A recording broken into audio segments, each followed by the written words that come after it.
And disco what? Disco something? What was your thing? Discogenic. Discogenic?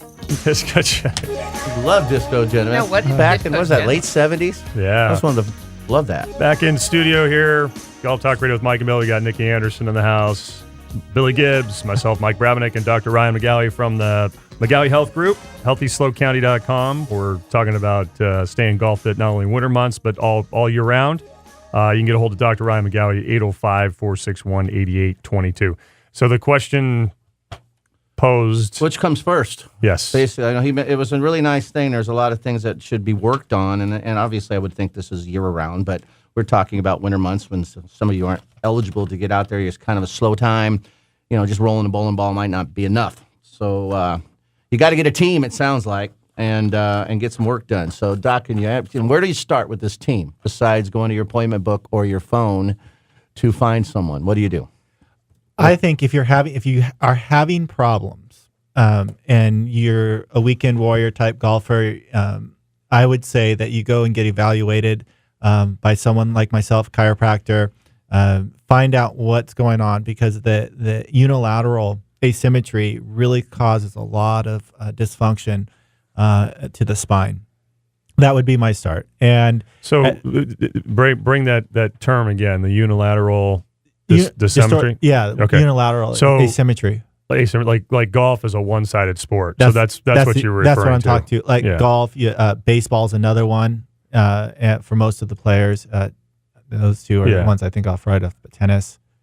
So, yeah. Because you're always using one. Yes. Yeah, exactly. And it's a repetitive, and if you don't have the core strength, it breaks down. And I think a lot of times, again, people will think because they can touch their toes, they're flexible. It's not a global range of motion. There's multiple segments. I always get people, I'll get an x-ray in, and they say, oh, well, it's just because of my age. That's what I was told. And it's one segment's broken down. I'm like, well, what about the other four lumbars? Why aren't they? They're the same age. Why aren't they broken down? Right? And it's like this light goes on. It's like, oh, I never really thought about that. It's kind of like our show when a segment breaks down. Hey, the other five are good.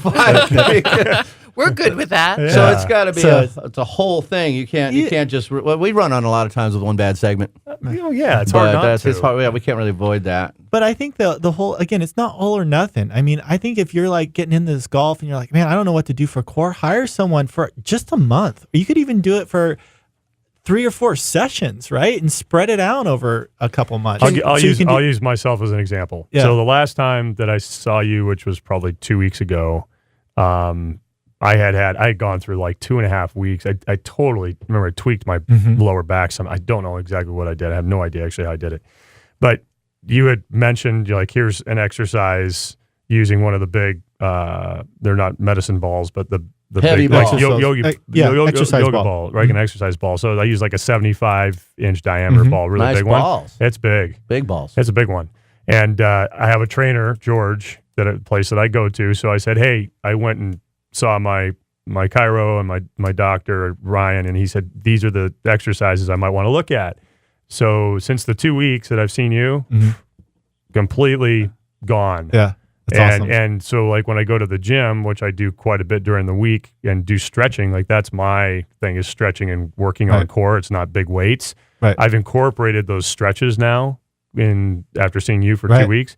I feel so much better because this time of the year, I'm doing a lot of sitting in chairs. I'm doing a lot of paperwork. and that is where I found I start going downhill. Spread?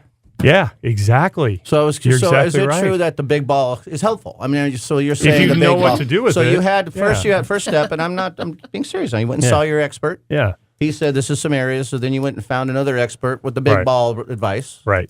So that's 2 steps. Yeah. Now you mentioned go find somebody or hire somebody, just for a short period of time. And all joking aside, if some people can't afford to do that, isn't there a lot of information like blogs and things like Todd's stuff that you can go online and say, I need some good advice on core strengthening, on my 5 segments. Right. So there's free information out there? Absolutely. Because right now I figured out I have to spend $1,485 this first week. Yeah, no. You forgot your diet, though. You got to change that. All right, on my food, it's $2,252. Well, I think that's the awesome about this research study that I was mentioning is because you get to the adjustment, and they're showing with the adjustment and the core stability exercises, and they're very specific. It is using an exercise ball. In this particular study, it's functional core exercises. How do you use it, Mike or Doc? How do you use this ball?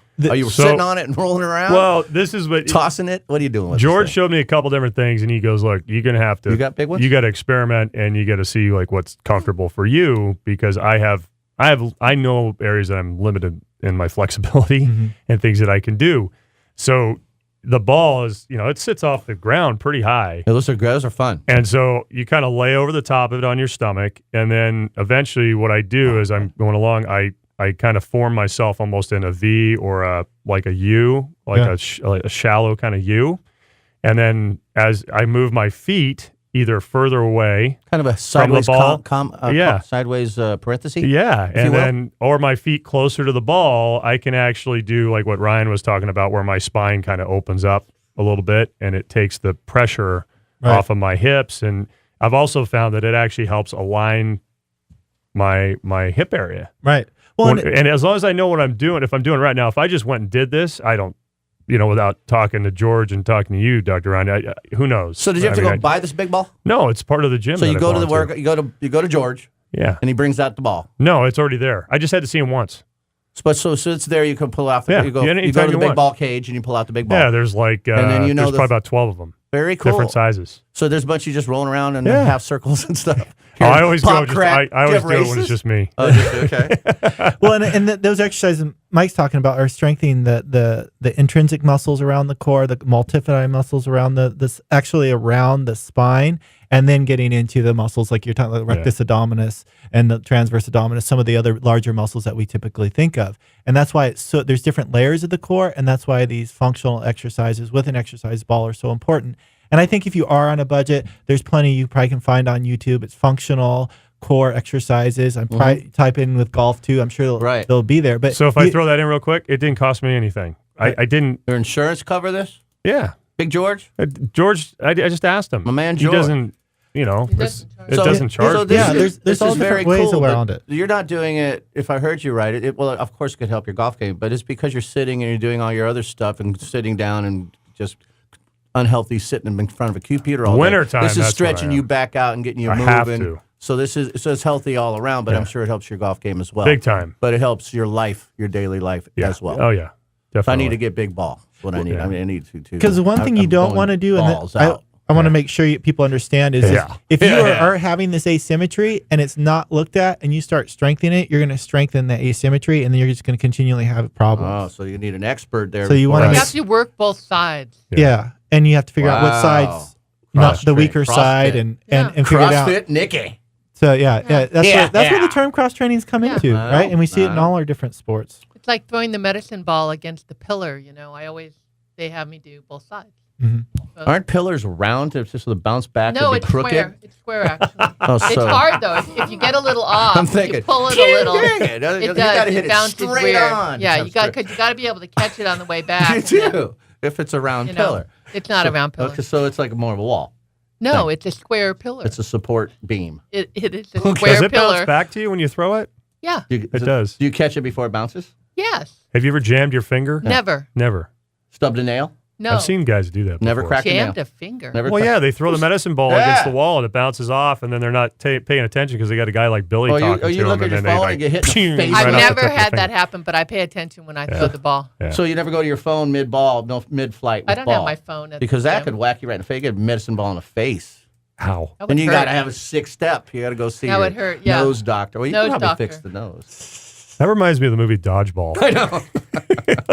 Just that conversation right there. So once you get these things strengthened, is this an ongoing, like you just don't want to go back into limbo and do nothing. This is, you just. Right. So during the winter months, I think this is like where your main focus is really getting strong. So when you can have more time to be out on the golf course, then you can back off and just do some maintenance things, and you'll maintain everything you've gained during the winter months for sure. Now, I've heard you mention the 5 segments in the spine and the core, which is a lot of misconceptions. What about the knee?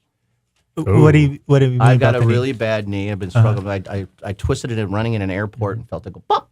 And it's been bad for a few months now, and it's getting better. And like I said, I played for 13 holes yesterday, really pretty good, and pain free, and which is unusual for me because of a lot of other injuries. But my knee went boop a little bit again. Now it's killing me. So is amputation an option? Yeah, I've looked into that. I was thinking the other one, which would force this first bad one. Adding another knee? Absolutely. If I whack the other knee, wouldn't it make the other knee? Oh, I thought you meant adding a third. Then you knee. wouldn't feel the pain so much because you'd be feeling the pain in another place. So, but I'm serious. But it's I've got an appointment to get it looked at and all that other stuff. But I know what they're going to say. I'm going to get some tests. We're going to do X-ray. We're going to do some MRIs, and we're going to have to get you in there and cut you up a little bit. And again, bing, bing. We just got some another floating $3,000 cartilage in there. I got something going on. But anyway, I'm not here to get that checked out. I'm here you mentioned the spine and stuff, but knee injuries are one of the 5 most common golf-related injuries. Yes. The knees and the wrists and stuff like that. So, what about the knee? What do you want to know about the knee? Like, I think, again, this would be complicated. Yeah, I mean... I don't want to know the structure of it. I want to know what caused that. I don't know if... I would go... Without knowing that injury, without knowing what I think if you're having knee... Again, I'm going to go back to the core. If you're... Because see, what happens is the spine signals the brain, so the brain knows where the spine, your knees, your ankles, and everything is in space. So we know when a spine's not functioning properly, you have an increase in what they call nociception. Which is pain, and a decrease in proprioception is awareness in space. So if your spine isn't functioning properly, I have people all the time that will have knee pain, and you get the spine functioning properly, then the brain knows how to move the body appropriately, and then you won't have as much knee pain. I have a brain. I like it. So the spine communicates with the brain, or does the brain communicate with the spine? Both. It's a two-way street. We'll be right back, everybody. Which Golf goes Talk Radio with first? Mike and Billy. Spine Club to with brain, Dave brain on to the other spine. side. Stay with us. I bet it's brain to spine.